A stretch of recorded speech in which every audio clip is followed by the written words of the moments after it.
Hey guys, welcome back to the Fool Show. Of course, I am Foolish Phil. Wanted to give you some of my thoughts after Michigan defeats Ohio State 30-24, clinch their third consecutive Big Ten East title, and going on to the Big Ten title game now against Iowa next week, Saturday. This game had the build-up of being the greatest Michigan-Ohio State game ever. The hyperbole just makes me laugh a little bit. Every game is the greatest game ever. But for a few reasons, you might say this one is the last great Michigan-Ohio State game. I'm not saying there won't be other good games, but what was riding on this game is pretty important, right? Obviously, representing the Big Ten East is what it is.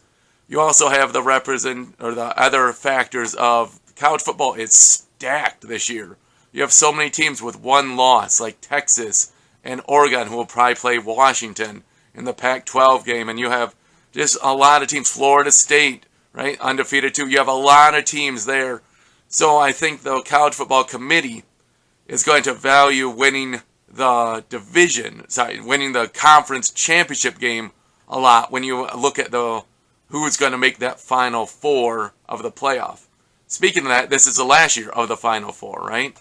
So next year, don't get me wrong, Michigan, Ohio State, if they're both two really good teams, both 10-1 or 11-0, whatever it might be, you would still have this game, and it would mean a lot for the fan bases, and maybe overall for the Big Ten title itself. But both teams are probably looking at making the playoff next year if you had only one loss or zero losses. So it kind of makes it a little bit more impactful, almost like old school, where only one team gets to go on. When you have those 10-0 or 9-0 versus 9-0 teams, and whoever won would go and play in the Rose Bowl back in the days of Woody Hayes and Bo Schembechler. So with that backdrop, Michigan and Ohio State come into this game, add onto that, sprinkle onto there all the narrative in the media about this sign stealing illegally, where sign stealing is legal, but the way Michigan went about it was illegal, and all this extra layers to it, right? And this game had a lot of billing, and man, it lived up to the hype. Game starts off, defensive battle, 3-4 punts out of the first 4 possessions. I think Ohio State only had the 1 first down. And then one of the first big plays of the game, Will Johnson steps in front of Harrison Jr. and gets a pick, tackled at the 7. Michigan pays that off with a touchdown, 4th down run by Corum, 7-0 Michigan. And from there, it really seemed like Ohio State became, to me, scary Death Star. They're not quite when they had Olave and the other super wide receivers. I can't think of his other name, but they had such a super offensive wide receiver group, right? Especially with Stroud. They were like Death Star, but this offense wasn't that much different. All of a sudden, you just throw some balls up to Harrison Jr., boom, catch it. There was even one where Will Johnson tried to tackled him, and he still caught the ball. It's crazy. That guy's so good. Go to the pros, Harrison, please. Go to the pros. Oh. But this game started going back and forth a little bit. Michigan got up 7-3, then 14-3, then 14-10. A couple of big points there at the end of the first half. Ohio State was pinned back to the 2-yard line, and they marched out like nothing. Big third down conversion from their own end zone. Then hit the big pass to Harrison Jr., the one where he got tackled. But the big thing that set that up, right, or a big change there, is Ohio State missed the field goal. They made the first one, but Jerome Moore, Michigan's acting head coach, called a timeout. Second attempt, missed it. Saved 3 points there by a little bit of gamesmanship, for whatever it's worth. Go to the second half. Michigan gets the ball, gets a good drive, settles for a field goal, 17-10. Back and forth. Ohio State comes down 17-17. It seemed every time Ohio State had the ball, they just looked like they were going to score a touchdown. Their offense just was, it spread you so far out, it put so much pressure on you all over the field, and that 17-17 drive was basically so much of it was on the ground.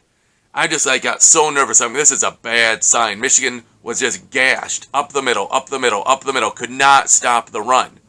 Ohio State ties at 17-17. For whatever it's worth, a changing point, right? Michigan got a couple first drives, and then Zach Zinter, the offensive guard, I think it is. He might be a tackle. I think he's the guard. But he got injured, never saw a replay of it. Must have been a bad injury. He has to go off on a stretcher. Obviously, a big break there, time-wise. I mean, commercial. Michigan comes back, right? Emotionally, what's going to happen? I think and for the sake of what happened, I think it put Ohio State a little bit out of sorts, and they lost a little bit of contain on the next play. Blake Corum skitters up the right, left, middle, I should say. He did a little juke outside and went 22 yards, touchdown. The first play after the injury timeout. Michigan's up 24-17. They get a 3-and-out. Michigan drives down 27, I think it was 27-17. They get up by 10 points.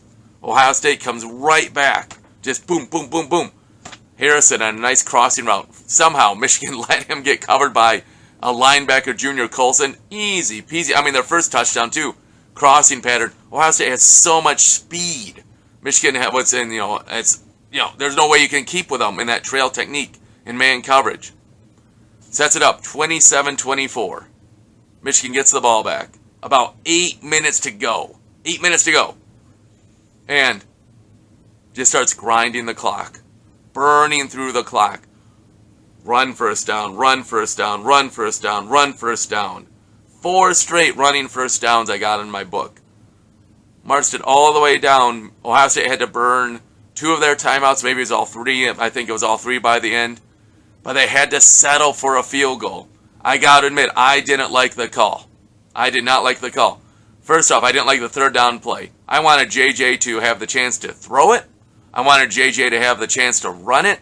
Michigan did not use him well in the running game. There was no specific quarterback keepers, any RPOs he handed off. I know he finished with some yards. Those were scramble yards, but he did not use his legs like I wish he would have. And on that third down play, he's going against the grain. He's going across his body if he's going to throw. I think that's just a mistake. Maybe they're playing that Ohio State would be looking for it. I mean, me and my buddy, we're watching. I watch for JJ running. But they do a little run up the middle. Corum gets 2 yards when he needed like 6 or something. 4th and 4, they kick the field goal. I did not like that call. Personally, I didn't like the third down play. Also, I would rather, I know Michigan won the game, but I think Michigan should have gone for it on 4th down. Because at that point, you're controlling the game. If you get that first down, you win the game. Right? You kick the field goal, you made it, great. But you gave Ohio State a chance to win the game. Because their explosive offense, man, they could come right down and score, and you're down 31-30. Just like that, because their offense was clicking. Right? Michigan was settling for some field goals in the second half. Ohio State was just clicking all the way back to the first half. They were just going. Very seldom did Michigan actually stop them. Touchdown, missed field goal. Touchdown, touchdown. It's like, man. So it was Ohio State was clicking. I thought Michigan should have gone for the win, controlling it in their own hands, but they didn't. Settle for the field goal, up by 6. And all of a sudden, Michigan starts playing the prevent, right, where you have 2 deep safeties. Right, the first play gets incomplete. Second play, just throw the ball up to Harrison Jr. My word, he's so good. Then your next play across the middle to, I think it was Rebecca. I don't know, number 4 I think it was, but another 20-yard gain. The one where he fumbled it and they reviewed it, but it was, ruled a fumble and a recovery, a completion recovery for Ohio State. Then you had the play of the game, right? No timeouts for Ohio State. Jalen Harrell, Michigan, gets put up pressure up the middle, forces McCord to throw it a little short, a little weak over the middle.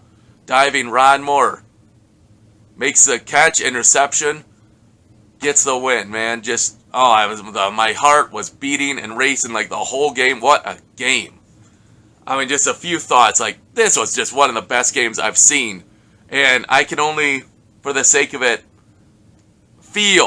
I could understand the feeling as you saw the Ohio State players going up the tunnel. The dejection. They were so close, and I gotta say, props to Ohio State. They played a spectacularly well-played game. And, you know what? It just didn't go their way, and that's how football goes. But I gotta give them props. Their team is dynamic, man. You had their offense, just looks like their touchdown waiting to happen all day. Their defense, doing a splendid job. Excellent job. I mean, Ohio State was a really good team. Michigan, coming into this game, had the build-up, right? All cupcake games, basically, through the Big Ten. You get at Penn State. got the victory. Check that one off. And it was all leading up towards Ohio State, getting to this game. The whole season was up to this game. And what a game it was for Michigan to get the win. Back up our interim head coach Sherrone Moore makes just the right calls, enough calls to get the win. The players made the plays just enough to get the win. What a game. What a game. I just don't know, man. It's crazy. Michigan survived. Obviously, Zinter got injured towards the end of the fourth quarter. Starting cornerback Will Johnson, who was trying to admirably cover Harrison Jr., he goes out with like a calf injury. So the Michigan's like bending and bending and bending. And still they got the job done. It's crazy, man. Oh, what a game. What a game. Oh, man. Just got to say how proud I am of Michigan. And I got to say again, kudos to that. Ohio State and Michigan didn't have any shenanigans, no extracurricular stuff. I think both teams realized how important the game was, that you could not afford to have a silly penalty, something outside of the play, outside of, just normal game action to cripple your team. And so, kudos to them. I think both teams played a splendid game for what it is. Just looking at, it's just like, if I look back at the last three games, this one was just the tightest game, right? I mean, the other ones, you had it where Michigan was kind of holding on to the lead, but kept scoring in the first two games, going back and forth a little bit, get a stop, a turnover. Here it was just tight, like the whole game. It just felt so tight. Michigan hardly got up by double or two possessions. Ohio State came right back, man. It was just such a tight game, so much pressure. What a classic game. If you like college football, you had to have enjoyed that game. That was just an excellent game all across the boards. I mean, it's just what it is, man. So proud of Sherrone Moore getting the job done. So proud of this team, all the guys who came back to play this game, to win this game, to go to the Big Ten title game, and the next step, hopefully, to the college football playoff. You got to avoid the trap, man. You got to avoid the trap. Iowa is a stingy defense. I know they play the Big Ten West, which is a bunch of trash out there, but they play good defense, and you're going to have an emotional letdown.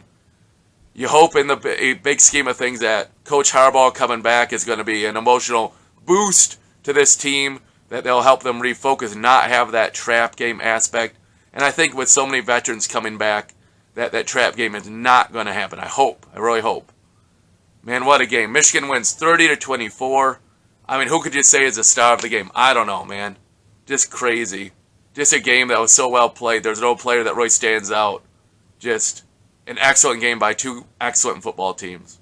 Just what it is. On this day, Michigan got the win. And that's all you can say is props to Ohio State. But today, Michigan was just a little bit better for what it is. Whew. What a game. Hey guys, if you have any thoughts, please put them in the box below. I'll try to respond as I'm able to. As always, thanks for watching. Until I see you guys next time, go Blue!